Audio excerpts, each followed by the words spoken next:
Você vai ouvir agora uma série de estudos proféticos que irão edificar profundamente a sua vida. Encontro com a Bíblia. Série de estudos proféticos. Pastor Abraão de Almeida, um dos maiores especialistas em profecia bíblica, mostra de forma clara e precisa todo o programa de Deus concernente aos últimos dias. O que é o arrebatamento da igreja? O que é a grande tribulação? O que é o milênio? Como interpretar corretamente as profecias? Podemos confiar na palavra profética? Estas e outras perguntas são respondidas com base na palavra de Deus. Ouvir esta obra é compreender a urgência do programa de Deus em relação a Israel, à igreja e aos gentios. Volume 1. Israel nas dispensações. Queda e restauração de Israel. Israel nas dispensações. Querido ouvinte, nenhum estudo sério da escatologia bíblica pode ignorar o povo de Israel ou colocá-lo em plano secundário, tendo em vista o que Jesus afirmou: olhem para a figueira e para todas as árvores. Lucas 21, 29. Israel é como o relógio de Deus a indicar o passar do tempo desta presente dispensação da graça de Deus. Não se pode negar a influência de Israel no destino dos povos. A promessa feita por Deus a Abraão em Gênesis 12:3, abençoarei os que o abençoarem e amaldiçoarei os que o amaldiçoarem, tem sido rigorosa e admiravelmente cumprida através dos séculos até os nossos dias. As nações que apoiam e protegem os israelitas são prósperas e abençoadas, ao passo que as que os perseguem são sempre castigadas, ou desaparecem, ou estagnam, ou são humilhadas, e invariavelmente perdem a bênção divina. Israel é também uma afirmação viva de que um poder supremo, um poder inteligente, um poder que planeja e cuida e executa, dirige os destinos deste mundo. Certo imperador alemão, religioso, mas não crente, protetor da fé, mas não salvo, na sua hora de morte teve a presença de um pastor que procurava incutir-lhe na mente a fé salvadora. A esse religioso desafiou o imperador: dá-me uma prova da existência de Deus.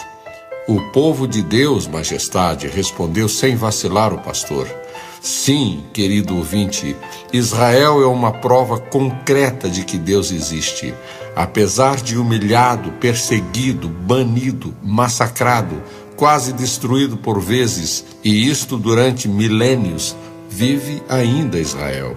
E agora vive como nação poderosa e próspera. Israel vive ainda porque tem, dada por Deus, uma missão a cumprir nestes últimos tempos. Ela não pode desaparecer.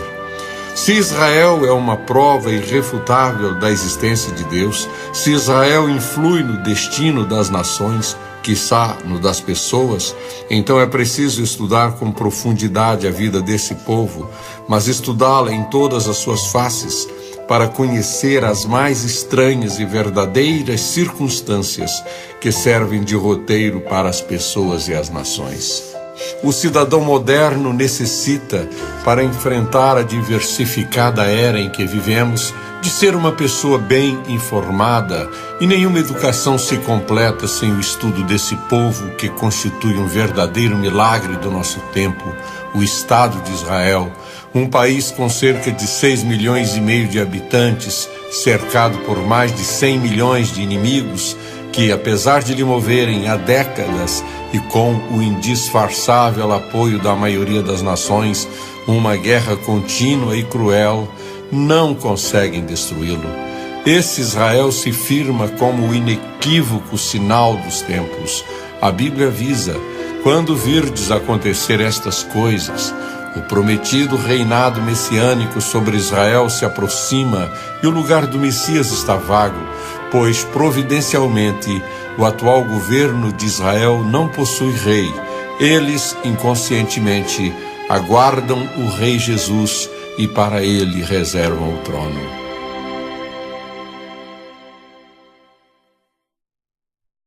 a dispensação da promessa. Para melhor compreendermos o importante papel de Israel no plano divino, temos de primeiramente conhecer o pai dessa nação e as promessas que Deus fez a ele e a seus filhos durante a dispensação da promessa, que vai de 2090 a 1875 a.C., bem como as ameaças contidas na Aliança da Lei, celebrada no Sinai 430 anos mais tarde. Condições iniciais. As circunstâncias em que Abraão recebeu a dispensação da promessa foram as melhores possíveis. Em primeiro lugar, Deus o escolheu como tronco de uma raça especial no cumprimento de seu plano. Em segundo lugar, Deus prometeu o Messias através de Abraão. Em terceiro lugar, Deus prometeu dar a terra de Canaã em herança eterna à família de Abraão, como base de seu futuro trabalho missionário mundial. Em quarto lugar, Deus prometeu revelar-se através de Abraão e da sua descendência. Diz Deus: estabelecerei a minha aliança como aliança eterna entre mim e você e os seus futuros descendentes. Toda a terra de Canaã, onde você agora é estrangeiro, darei como propriedade perpétua a você e a seus descendentes, e serei o Deus deles. Gênesis 17, 7-8. O propósito divino. A história de Israel é o relato fiel do cumprimento das profecias bíblicas a respeito desse povo singular, desde a aliança que Deus fez com Abraão durante a dispensação da promessa, conforme Gênesis 12, 1-4. Nessa aliança, Deus prometeu: farei de você um grande povo. Esta promessa se cumpriu de 3 maneiras distintas. Primeiramente, em Ismael, que é o pai dos árabes através de Maalat, ou Basamate, e Esaú. Foi à casa de Ismael e tomou a Maalate, irmã de Nabaiote, filha de Ismael, filho de Abraão, além das outras mulheres que já tinha. Gênesis 28, 9. Em segundo lugar, na sua posteridade natural, como pó da terra, Gênesis 13, 16, ou seja, os hebreus. Finalmente, na sua posteridade espiritual, como as estrelas do céu, Gênesis 22, 17, isto é, todos os homens de fé, quer sejam judeus ou gentios. Abro aspas. Portanto, a promessa vem pela fé, para que seja de acordo com a graça e seja assim garantida a toda a descendência de Abraão, não apenas aos que estão sob o regime da lei, mas também aos que têm a fé que Abraão teve. Ele é o Pai de todos nós. Romanos 4,16. Assim também as promessas foram feitas a Abraão e ao seu descendente. A Escritura não diz "e aos seus descendentes", como se falando de muitos, mas ao seu descendente, dando a entender que se trata de um só, isto é, Cristo. Gálatas 3,16. Aqui se confirma a promessa de redenção da aliança adâmica, conforme Gênesis 3,15. Porém, inimizade entre você e a mulher, entre a sua descendência e o descendente dela. Este lhe ferirá a cabeça, e você lhe ferirá o calcanhar. E o abençoarei. A bênção divina na vida de Abraão se revela no plano material. Toda a terra que você está vendo darei a você e a sua descendência para sempre. E ele, Eliezer, disse: sou servo de Abraão. O Senhor o abençoou muito, e ele se tornou muito rico. Deu-lhe ovelhas e bois, prata e ouro, servos e servas, camelos e jumentos. Gênesis 13, 15, 24, 34-35. E também no plano espiritual, Abraão creu no Senhor, e isto lhe foi creditado como justiça. Gênesis 15, 6. tornarei famoso o seu nome. Abraão tem o seu nome entre os maiores vultos da história universal, especialmente no judaísmo, no cristianismo e no islamismo. A grandeza de Abraão é devida às características da sua dignidade. Deixou o lar e os amigos para atender à chamada de Deus. Deu a Ló o direito de escolher a terra. Derrotou os reis despojadores de Sodoma. Deu o dízimo de tudo a Melquisedeque. Rejeitou receber presentes pelos serviços prestados e dispôs-se a oferecer a Deus seu filho único, Isaque.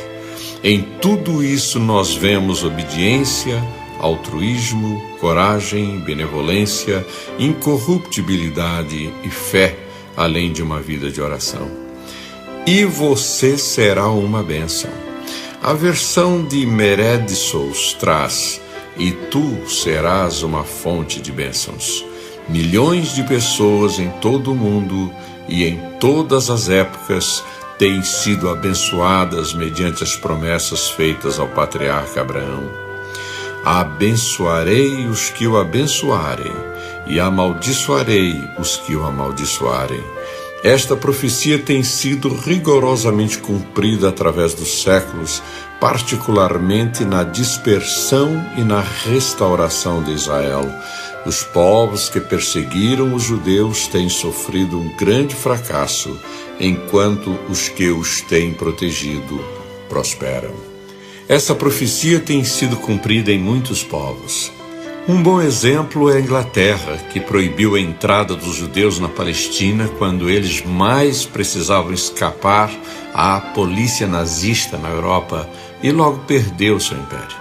Também o Brasil, que depois de tomar o partido dos inimigos de Israel no início dos anos 70, por causa do petróleo, viu o seu milagre econômico transformar-se em pouco tempo em uma das maiores dívidas externas do mundo.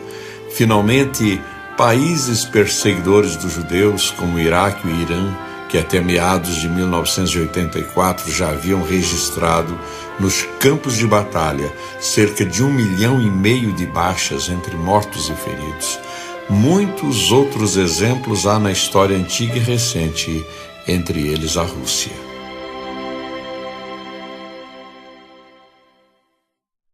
A dispensação da lei. Esta dispensação foi estabelecida em meio a grandes sinais e prodígios. Nenhum outro povo em toda a história do homem experimentou condições mais favoráveis do que Israel. Havia visível manifestação da presença de Deus no Egito, no deserto, na travessia do Mar Vermelho e no Sinai. Diz a Bíblia: a seguir, o anjo de Deus, que ia à frente dos exércitos de Israel, retirou-se, colocando-se atrás deles. A coluna de nuvem também saiu da frente deles e se pôs atrás, entre os egípcios e os israelitas. A nuvem trouxe trevas para um e luz para o outro, de modo que os egípcios não puderam aproximar-se dos israelitas durante toda a noite. Êxodo 14, 19 e 20. Deus sarou as enfermidades de Israel e deu-lhe as riquezas do Egito. Falou-lhes audivelmente e deu-lhes revelações. Forneceu-lhes um completo código de leis e deu-lhes muitas promessas e finalmente deu-lhes o Evangelho. O propósito divino. O desejo de Deus com a aliança da lei era provar os israelitas para ver se eles lhe obedeceriam, trazer completa destruição das raças de gigantes pela espada de Israel, em virtude de os pecados desses povos já haverem enchido a medida da paciência de Deus, e trazer o Messias ao mundo através da pura linhagem adâmica, em cumprimento a Gênesis 3,15. Finalmente, a lei tinha também o propósito de estabelecer um sistema de sacrifícios que mostrasse, nos mínimos detalhes, a hediondez do pecado e a necessidade da morte expiatória do Messias. Gênesis 15, 16. A dispensação da lei cobre o longo período do Sinai ao Calvário, e nela todos os homens são condenados por haverem todos pecado. A nação de Israel não suportou as provas a que foi submetida debaixo da lei e quebrou seu compromisso de Êxodo 19:8, constante do seu solene juramento: tudo o que o Senhor falou, faremos, que foi levado à presença de Deus. E Moisés relatou ao Senhor as palavras do povo. Por isso vieram os juízos dos cativeiros assírio e babilônico.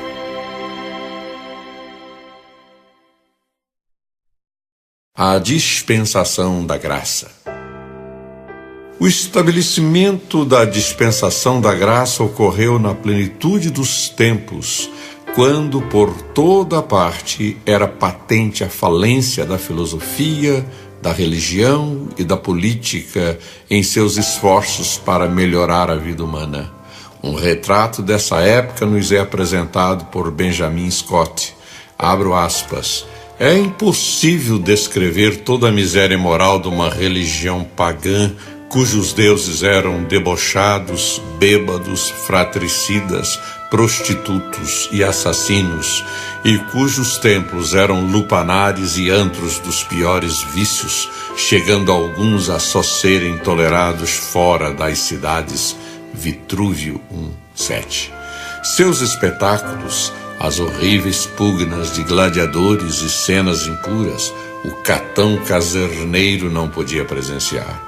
Suas procissões eram cortejos de indecências. Seus altares não raros se tingiam de sangue humano. Suas festas, as célebres bacanais e saturnais, cujo ritual era o vício e cujos sacerdotes e sacerdotisas, temos de descer um véu para esconder suas simples funções sacerdotais. No tempo de Augusto, o casamento tinha caído em desuso. Se existia, era apenas para tornar a mulher escrava. A esposa tinha de trabalhar. As concubinas e cortesãs é que eram as amigas do seu senhor. Mas tudo isso não é ainda o mais negro do quadro. Não há um único dos vícios que provocaram a extinção dos cananeus ou que fizeram vir do céu o fogo vingador sobre as cidades da planície, que não suje o retrato que a história registra de quase todos os imperadores, estadistas, poetas e filósofos de Roma antiga e da Grécia clássica. A lepra moral corrompia tudo e a todos. A crueldade campeava tanto quanto a sensualidade. A escravatura era universal. Sócrates era uma exceção. Fecho aspas. Benjamin Scott, As Catacumbas de Roma, Editora Progresso, Porto, Portugal, 1923, página 7. É neste mundo tenebroso que Jesus se manifesta como o sol da justiça, com a mais pura de todas as doutrinas, a fé cristã, anunciada com autoridade e confirmada com grandes sinais e prodígios, inclusive pelos discípulos e apóstolos. O propósito divino. Na dispensação da graça, o propósito divino é salvar todo aquele que crê em Jesus, tanto judeus como gentios, e chamar para fora do mundo esse povo especial, formando a sua igreja. Porque Deus amou o mundo de tal maneira que deu o seu Filho unigênito, para que todo que nele crê não pereça, mas tenha vida eterna. João 3,16. E a vida eterna é esta, que te conheçam a ti, o único Deus verdadeiro, e a Jesus Cristo, a quem enviaste. João 17,3.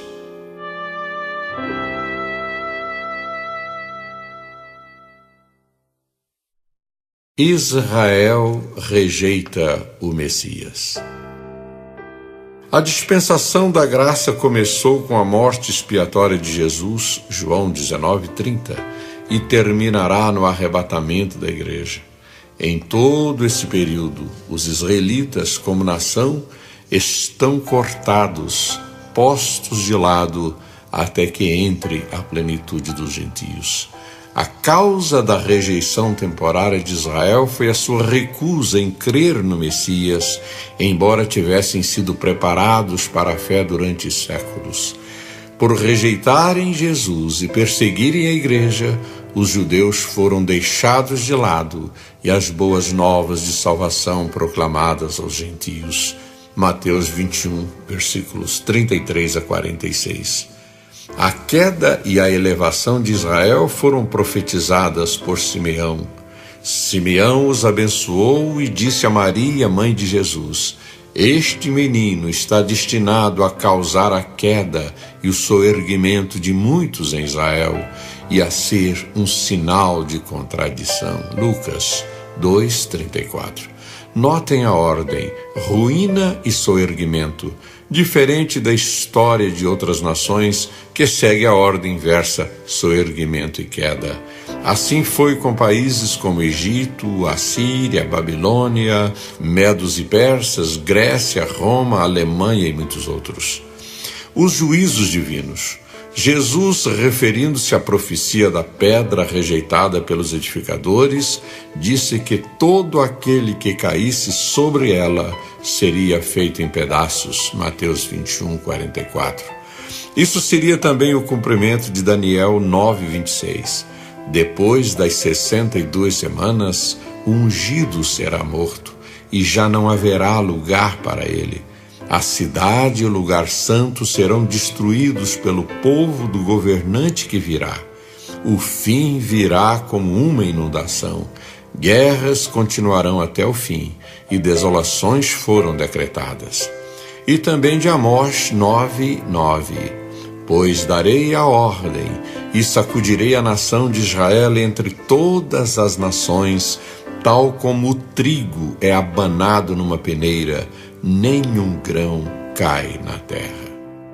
Por haver rejeitado a João, a Jesus e aos primeiros discípulos, Israel foi destruído como nação e disperso entre os povos. Isso ocorreu nas duas guerras contra os romanos, de 67 a 70 e de 132 a 135 d.C. A situação atual dos judeus. A Bíblia afirma com clareza que Deus não rejeitou Israel para sempre. Pela sua desobediência, esse povo foi endurecido. O mesmo sol que derrete a manteiga endurece o barro.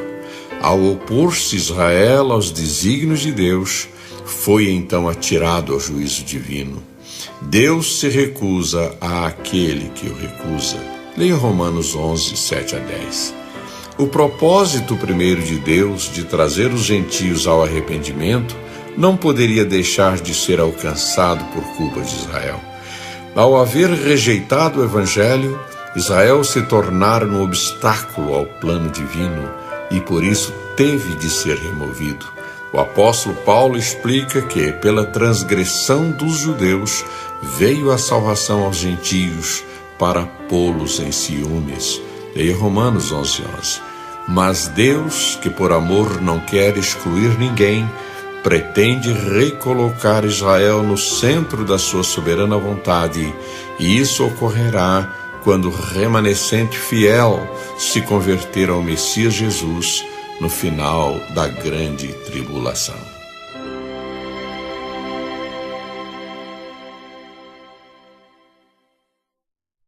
Queda e restauração de Israel. Espalharei vocês entre as nações e empunharei a espada contra vocês. Sua terra ficará desolada e as suas cidades em ruínas. Trarei de volta a Israel, o meu povo exilado. Eles reconstruirão as cidades em ruínas e nelas viverão. Levítico 26:33 e Amós 9:14. Este estudo é um resumo do que escrevi em Israel, Gog e o Anticristo, livro que eu recomendo aos ouvintes interessados em muito mais detalhes acerca da dispersão dos israelitas e da sua presente restauração. Poucas semanas após a morte de Jesus, Jerusalém, centro espiritual de todos os judeus da diáspora romana, abarrotava-se de peregrinos que ali compareciam anualmente, às centenas de milhares, por ocasião das festividades da Páscoa e do Pentecoste, pontos altos do culto judaico. O evangelista Lucas testifica este fato quando descreve a descida do Espírito Santo no dia de Pentecoste. Havia em Jerusalém judeus tementes a Deus, vindo de todas as nações do mundo, partos, medos e elamitas, habitantes da Mesopotâmia, Judéia e Capadócia, do Ponto e da província da Ásia, Frígia e Panfília, Egito e das partes da Líbia, próximas a Cirene, visitantes vindos de Roma, tanto judeus como convertidos ao judaísmo, cretenses e árabes. Atos, capítulo 2, versículos 5, 9, 10 e 11. Semanas antes do Pentecoste, Jesus havia sido preso, julgado e crucificado numa atmosfera carregada de religiosidade e inflamada de um nacionalismo ardente e doentio. Foi assim, no momento de incontido ódio a Cristo e a sua mensagem, que os israelitas responderam a Pilatos: que o sangue dele caia sobre nós e sobre nossos filhos. Mateus 27, 25. Conscientes ou não, os israelitas rejeitavam o Messias tão ansiosamente esperado e atraíam sobre si e seus filhos as consequências terríveis de tão trágica escolha, como disse o Senhor a Moisés: levantarei no meio de seus irmãos um profeta como você, porei minhas palavras na sua boca, e ele lhes dirá tudo o que eu lhe ordenar.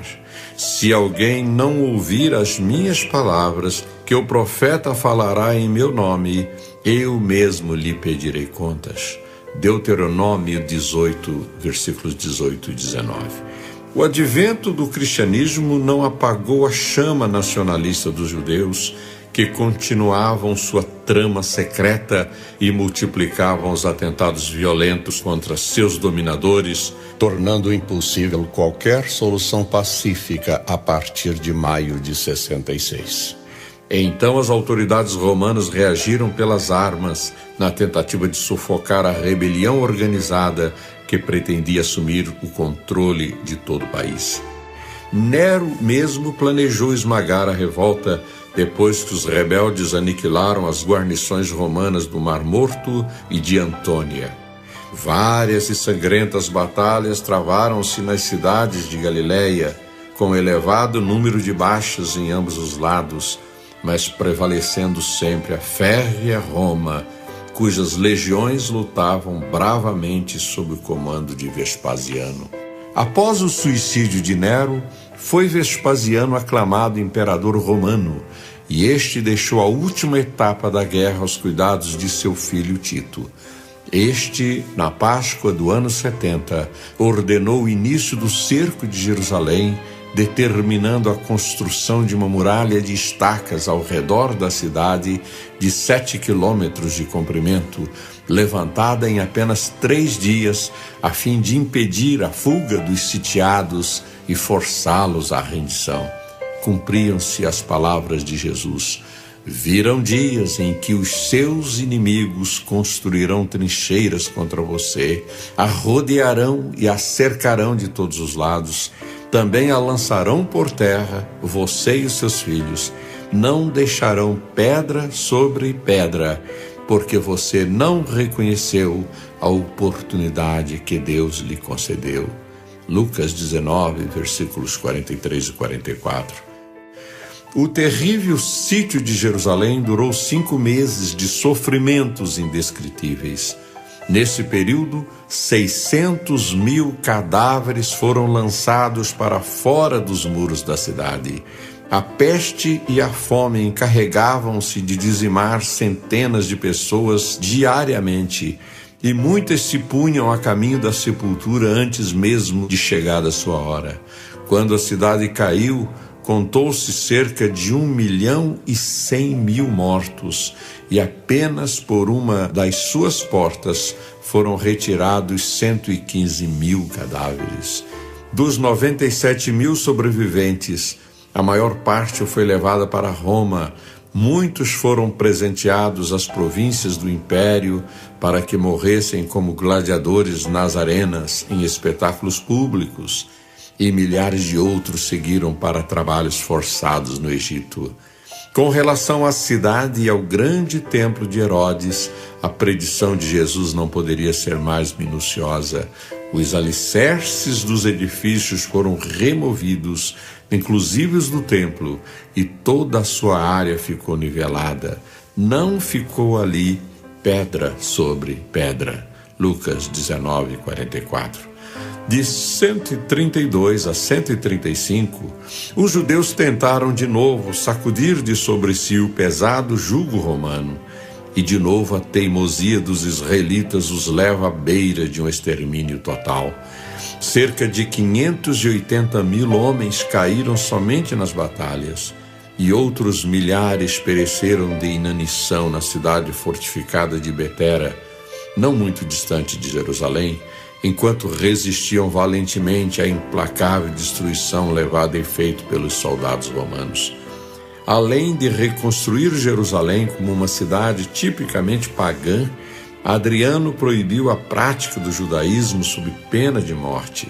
Aquiba foi capturado e esfolado vivo, e ao morrer exclamou: "Ouvi, Israel, o Senhor é nosso Deus, o Senhor é único." De novo, os mercados de escravos abarrotaram-se de judeus. As autoridades romanas mudaram o nome da Judéia para Síria Filisteia, de onde derivou a moderna palavra Palestina.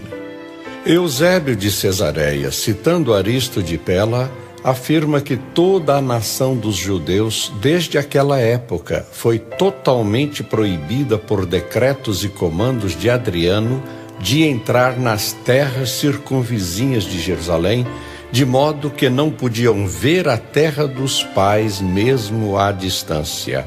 Abro aspas. A cidade dos judeus foi assim reduzida a um estado de abandono para eles e totalmente destituída de seus antigos habitantes, sendo também habitada por estrangeiros. A cidade romana que surgiu em seguida, mudando-lhe o nome, foi Hélia, em honra ao imperador Hélio Adriano, e quando formou-se a Igreja de Gentios, o primeiro bispo após os da circuncisão foi Marcos. Fecho aspas. Eusébio de Cesareia, História Eclesiástica, Casa Publicadora das Assembleias de Deus, Rio de Janeiro, 1999, páginas 124 e 125.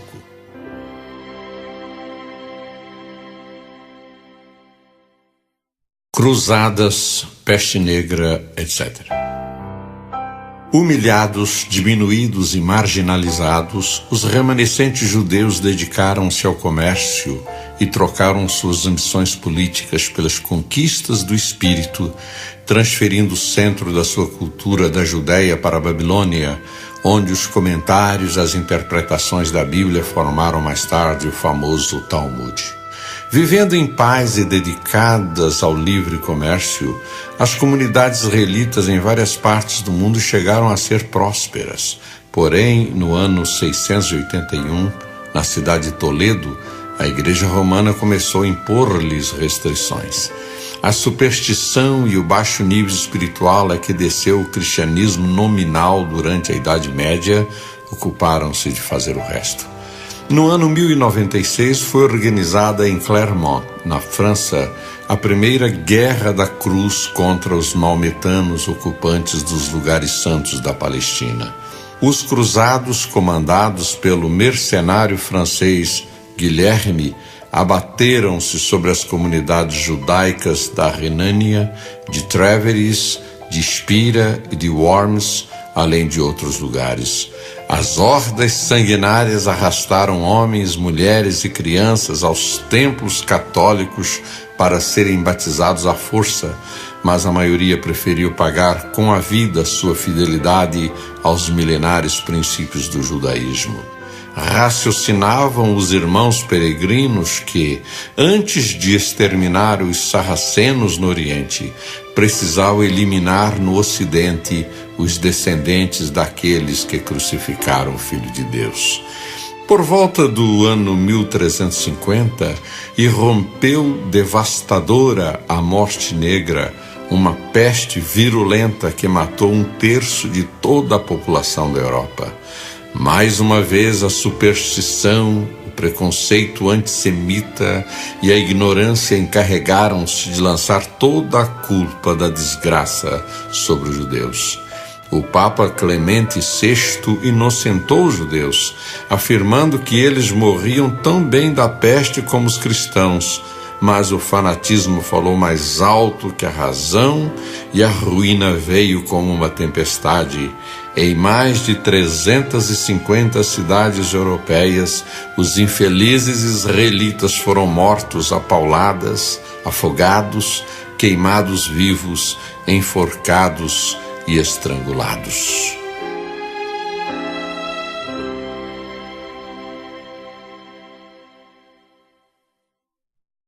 Inquisição e guetos. Infamante sob todos os pontos de vista foi o martírio dos judeus na Espanha e em Portugal durante a vigência da Inquisição. Só em Toledo, em poucas semanas, foram queimados vivos 2.400 homens acusados de infidelidade ao catolicismo. Os que se diziam arrependidos da sua falsa conversão alcançavam a misericórdia de um estrangulamento vivo antes de atirados às chamas purificadoras. Em Portugal, esse nefasto tribunal foi implantado em 1536 e agiu contra os judeus com tamanha crueldade que o Papa Paulo II enviou um protesto e o Concílio de Trento teve de se ocupar da sanha bárbara dos inquisidores lusos. Mas o ódio aos judeus não começou com a Inquisição e nem era uma característica exclusiva dos inquisidores, pois emanado dos poderes eclesiásticos, ele transbordava nas massas fanatizadas, resultando sempre em sangrentos morticínios. O antissemitismo, todavia, não desapareceu com as cruzadas e nem com a nefanda Inquisição, mas continuou atuante em muitas partes do mundo. Nos países do Oriente Europeu, os apóstolos da última fé verdadeira, fizeram inveja aos inquisidores espanhóis e portugueses. Referindo-se a esse sombrio acontecimento, o sábio judeu de Volínia, Nathan ben Moshe Hanover, que se salvou fugindo para Amsterdã, publicou em 1653 em Veneza um relato em hebraico informando o mundo como morriam os judeus na Polônia à mão dos cossacos e ucranianos. Abro aspas. Arrancavam-lhes a pele e a carne jogavam aos cães. Cortavam-lhes as mãos e os pés e deixavam à morte os corpos assim mutilados. Rasgavam as crianças pelas pernas, assavam os nenéns e obrigavam as mães a engolir a carne dos seus rebentos. Abriam ventre de mulheres grávidas e com o feto que arrancavam batiam no rosto das vítimas. A muitas punham gatos vivos nos ventres abertos e costuravam o corpo com o gato dentro, cortando das infelizes as mãos para que não pudesse arrancar o animal, nem dar cabo da sua existência. Fecho aspas. F.W. Forster, A Questão Judaica, editora Herder, 1961, São Paulo, página 138. A luta desesperada dos judeus pela conservação do seu território não pode ser compreendida sem o pano de fundo da história. Os sucessos nas guerras com os árabes, a invasão do Líbano em perseguição aos inimigos palestinos e o isolamento cada vez maior de seu país no contexto das nações tem suas raízes nos muitos sofrimentos da diáspora, na qual os guetos tornaram-se o principal símbolo da odiosa e humilhante segregação racial e religiosa de que foram vítimas. Mas os guetos não se tornaram apenas o símbolo da perversidade humana, pois muitos deles se transformaram literalmente em verdadeiras sepulturas de numerosíssimas comunidades, como de Varsóvia, por exemplo. Uma das profecias acerca da restauração nacional dos judeus diz: assim diz o Senhor Jeová, eis que eu abrirei as vossas sepulturas, e vos farei sair das vossas sepulturas, ó povo meu, e vos trarei a terra de Israel. E sabereis que eu sou o Senhor, quando eu abrir as vossas sepulturas, e vos fizer sair das vossas sepulturas, ó povo meu. Ezequiel 37, versículos 12 e 13. Nenhuma outra figura dos modernos guetos, de onde muitos judeus têm saído para a sua pátria, poderia ser mais adequada do que uma sepultura. Em sentido estrito, gueto define um bairro judeu, uma área delimitada por lei para ser habitada somente por judeus. O nome deriva da fundição ou gueto, em Veneza, onde os judeus dali foram segregados em 1517. A ideia, entretanto, de segregação dos judeus, implícita na primeira legislação da Igreja Romana, monta aos concílios de Latrão de 1179 e 1215, que proibiram judeus e cristãos de viverem juntos. Os nazistas levaram os guetos sistematicamente à inanição e qualquer assistência possível somente podia ser financiada às expensas dos próprios judeus. A despeito de indigência e de desmoralização, os judeus mantinham uma atividade cultural intensa, escolas e auxílio mútuo. Dessa resistência moral nasceram as revoltas de 1943. O extermínio metódico dos guetos começou com a sucessiva remoção de grupos para aniquilamento em 1941. O gueto de Varsóvia foi liquidado em 1943 e os restantes por volta de 1944.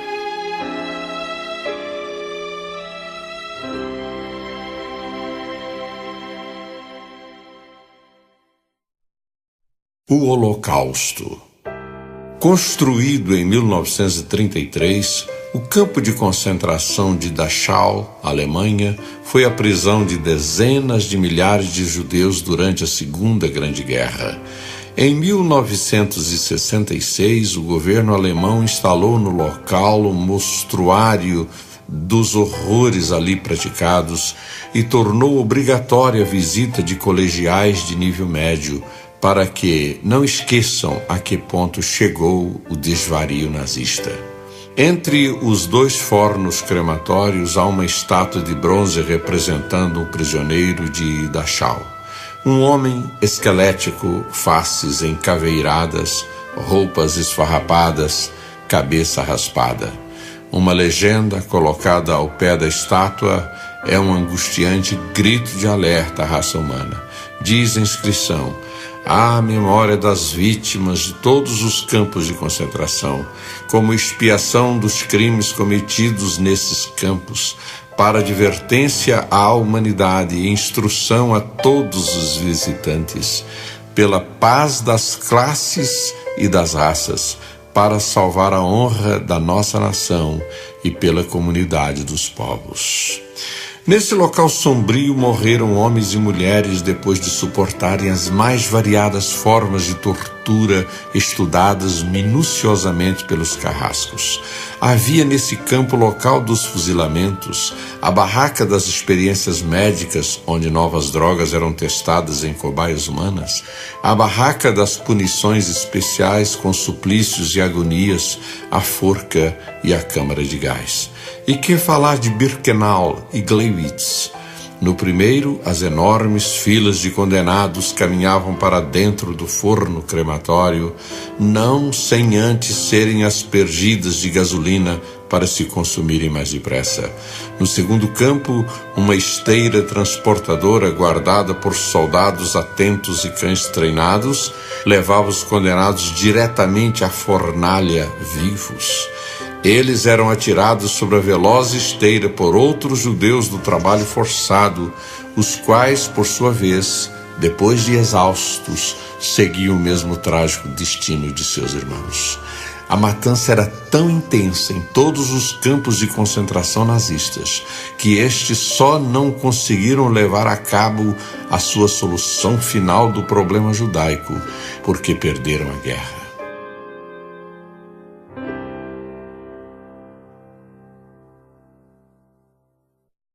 Renasce Israel. A história de Israel é a história de um povo e de um lugar unidos, separados sempre, sempre. Nenhum drama de amantes separados e reunidos novamente é mais romântico que a história desta gente e sua terra natal. A Bíblia trata de maneira inconfundível das angústias desse povo entre as nações. Espalharei vocês entre as nações e empunharei a espada contra vocês. Sua terra ficará desolada e as suas cidades em ruínas. Quanto aos que sobreviverem, eu lhes encherei o coração de tanto medo na terra do inimigo, que o som de uma folha levada pelo vento os porá em fuga. Correrão como quem foge da espada e cairão sem que ninguém os persiga.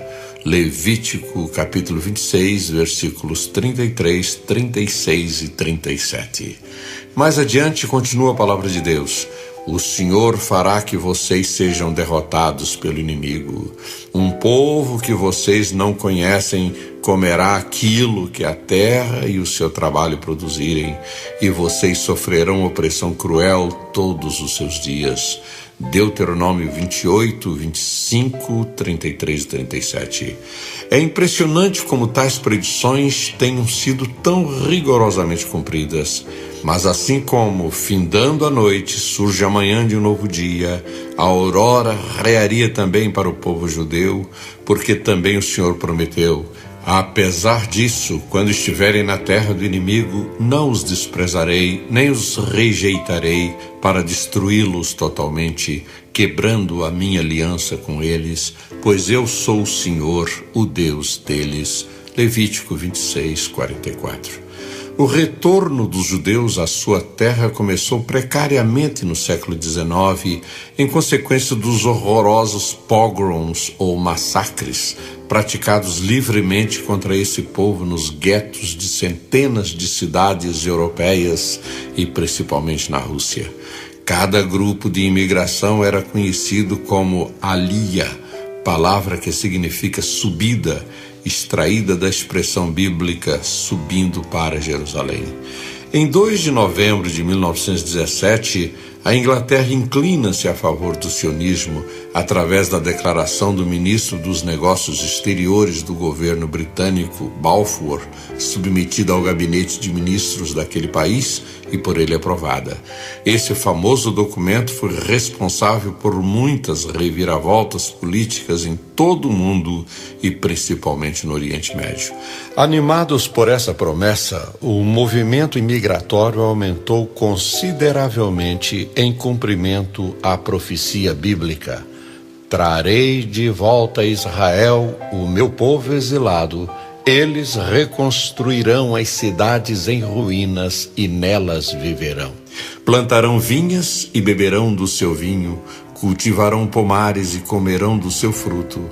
Plantarei Israel em sua própria terra, para nunca mais ser desarraigado da terra que lhe dei, diz o Senhor, o seu Deus. Pois eu os trarei dentre as nações, os ajuntarei do meio de todas as terras, e os trarei de volta para a sua própria terra. Estes dirão: Esta terra que estava arrasada tornou-se como jardim do Éden. As cidades que jaziam em ruínas, arrasadas e destruídas, agora estão fortificadas e habitadas. Amós 9, versículos 14 e 15, Ezequiel 36, versículos 24 e 35. Falando da terra de Israel e seu povo, assim afirma a Declaração da Independência, lida à nação no dia 15 de maio de 1948, no mesmo dia em que os britânicos deixavam o país e as nações árabes iniciavam a primeira guerra oficial não declarada ao novo Estado. Aqui se forjou sua personalidade espiritual, religiosa e nacional. Aqui tem vivido como povo livre e soberano. Aqui tem legado ao mundo o eterno livro dos livros.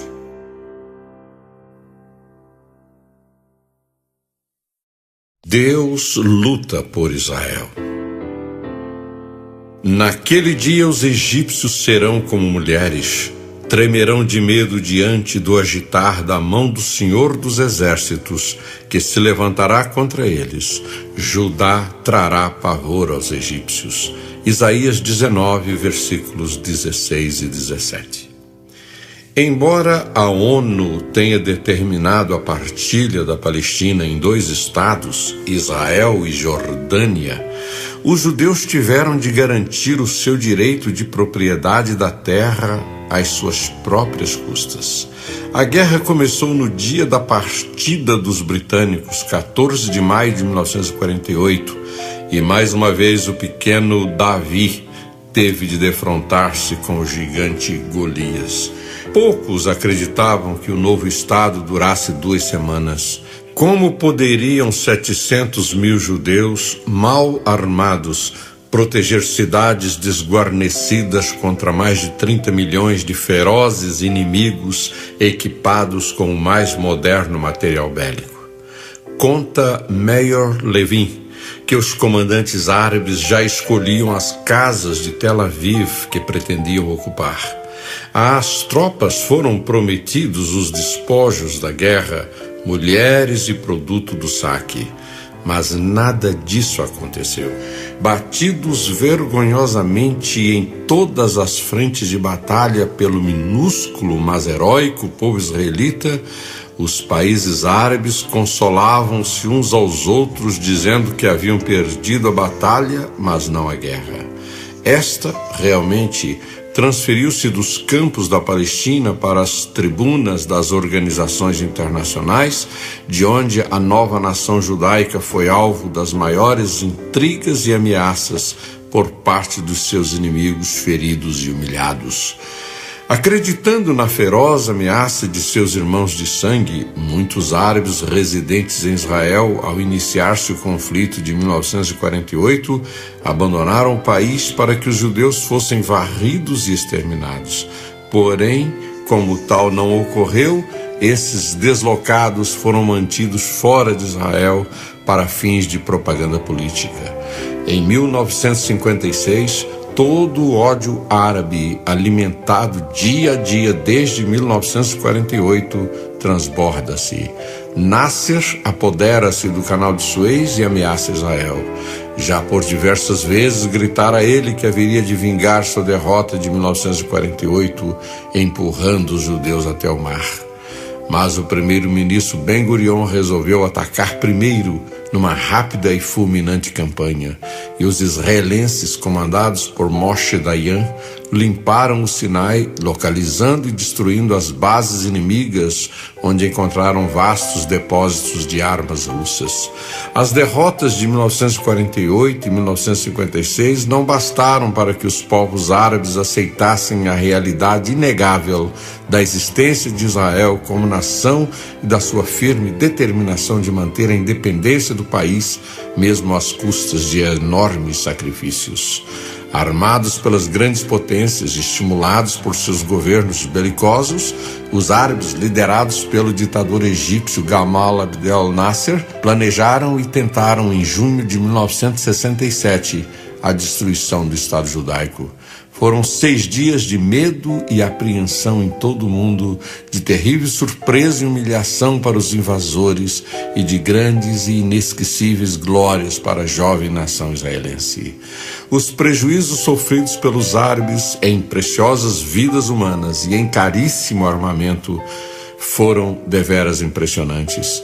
Nos 6 dias de guerra, morreram 10.000 egípcios, 15.000 jordanianos e milhares de assírios, iraquianos e combatentes de outros países. Somente o Egito perdeu 400 aviões, 600 tanques e milhares de peças de artilharia, munições, armas leves e veículos, superando o valor de $1,5 bilhão. Em toda a guerra, apenas 700 soldados judeus perderam a vida. Como resultado de mais este confronto bélico, Jerusalém passou inteiramente para o domínio israelita no dia 8 de junho. A sua reunificação pôs termo a uma série de restrições impostas pelas autoridades jordanianas aos cristãos, como proibindo a aquisição de terras na cidade ou em seus arredores, obrigando os membros da Irmandade do Santo Sepulcro a tornarem-se cidadãos jordanianos, sendo eles gregos desde o século VI, exigindo dos cristãos a guarda dos dias de repouso semanal dos muçulmanos, abolindo as isenções de impostos a que tinham direito as instituições cristãs.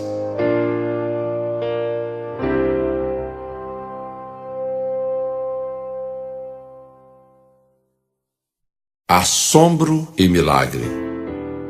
As vitórias dos judeus têm sido um assombro para o mundo. Como pode uma pequena nação habitada por menos de 3 milhões de pessoas levar à bancarrota nada menos que 14 países aliados com uma população superior a 100 milhões? Estamos falando da Guerra dos 6 Dias de 1967. Nenhuma resposta fora da Bíblia pode satisfazer plenamente a razão humana. A palavra de Deus fala com uma clareza meridiana dos últimos sucessos israelenses no Oriente Médio, como já vimos em Amós 9:15 e Isaías 19:16-17. Nestes 2 textos, a palavra de Deus afirma que os judeus seriam plantados na sua terra, de onde não serão mais arrancados, e que os egípcios seriam como mulheres diante de Israel. Quão à risca estas palavras têm sido cumpridas. O medo dos soldados egípcios diante do exército israelense tem sido tão grande que, muitas vezes, os judeus não encontraram a mínima resistência. Na Guerra dos 6 Dias, alguns paraquedistas que partiram com a missão de desalojar o inimigo de uma posição estratégica chegaram ao local como turistas, porque os egípcios fugiram sem disparar um só tiro. O surpreendente resultado das guerras árabe-israelenses não pode ser atribuído somente ao treinamento rigoroso dos batalhões e à eficácia das armas de Israel. Na guerra do Yom Kippur, por exemplo, só o Egito lançou 700.000 homens na batalha, assessorados por 2.500 tanques, 650 aviões e 150 baterias de mísseis antiaéreos. E apesar de todo esse gigantesco aparato militar, foram duramente batidos. Levando em conta todo o esforço bélico dos árabes e mais o fator surpresa, muita gente afirmou que só um milagre poderia salvar Israel. E o milagre aconteceu. Os judeus foram vitoriosos e muitos voltaram dos campos de batalha convertidos e relatando os milagres que tinham visto com os próprios olhos. Muitos soldados contaram que em situações difíceis, quando já não havia nenhuma possibilidade de sobrevivência, um varão de branco apareceu por alguns segundos entre as fileiras e os egípcios, tomados de repentino assombro, fugiram em debandada. Os milagres realmente aconteceram no Oriente Médio em razão da presença ali do povo de Israel. Mesmo não aceitando a informação de que os OVNIs realmente existam e sejam pilotados por anjos, temos de reconhecer que houve de fato a ocorrência de coisas espantosas em favor dos israelitas, facilitando-lhes a vitória em todos os campos de batalha.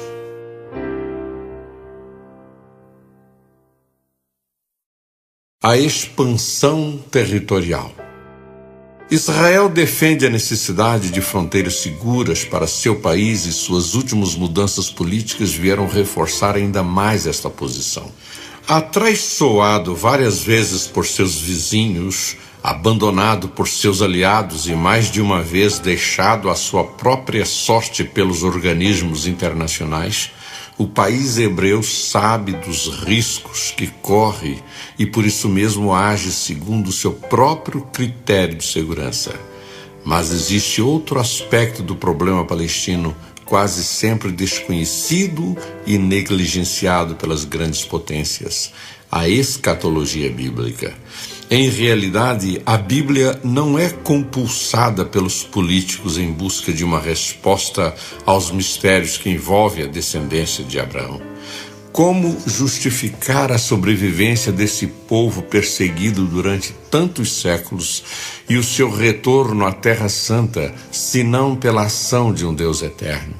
E para tornar em fato histórico o que prometeu, Deus se serve até mesmo dos inimigos do seu povo, como aconteceu após a Segunda Grande Guerra. A então União Soviética, tradicional opressora de 3 milhões de judeus radicados em seu território, movimentou-se diplomaticamente pela criação do Estado judeu na Palestina. E este Estado nasceu num só dia, 29 de novembro de 1947, por deliberação da Assembleia Geral da Organização das Nações Unidas, presidida pelo chanceler brasileiro Oswaldo Aranha. Cumpria-se Isaías 66, versículo 8. Pode acaso nascer uma terra num só dia? Como é sabido, a intenção russa na ocasião era a de estabelecer no Oriente Médio uma base de influência via Israel, mas foi lograda. Então voltou-se para os árabes, armou-os e os empurrou para sucessivas guerras contra os judeus, resultando na ampliação territorial destes em prejuízo daqueles. O povo judeu, amado por Deus por causa das promessas, nunca mais será arrancado da sua terra. Mas a colonização israelita dos territórios tomados aos árabes não deve ser encarada apenas do ponto de vista da segurança do país judaico, pois tem raízes na profecia bíblica. A terra dada por Deus aos filhos de Israel nunca foi por estes ocupada em toda a sua plenitude. Ela é ainda mais extensa do que a atual área sob o domínio israelense, conforme Deuteronômio 1:7. A palavra de Deus não falha.